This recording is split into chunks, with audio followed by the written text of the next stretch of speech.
যুবলীগের পক্ষ থেকে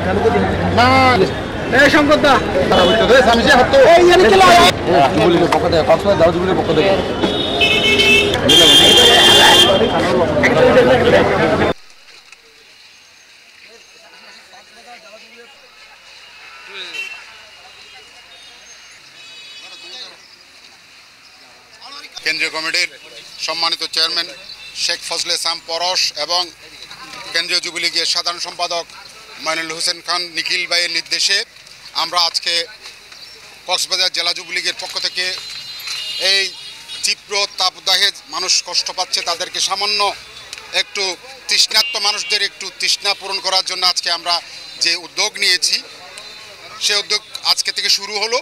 আমরা সারা মাসব্যাপী আমাদের কর্মসূচি পালন করব। আমরা বিভিন্ন এলাকায়, কক্সবাজারের বিভিন্ন এলাকায় আমরা মানুষকে পানি দেব এবং ছাতা দেব।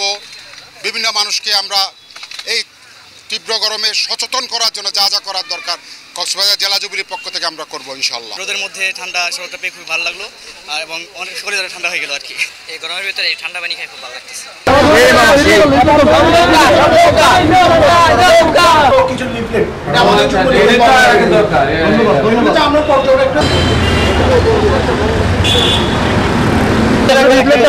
লিফলেট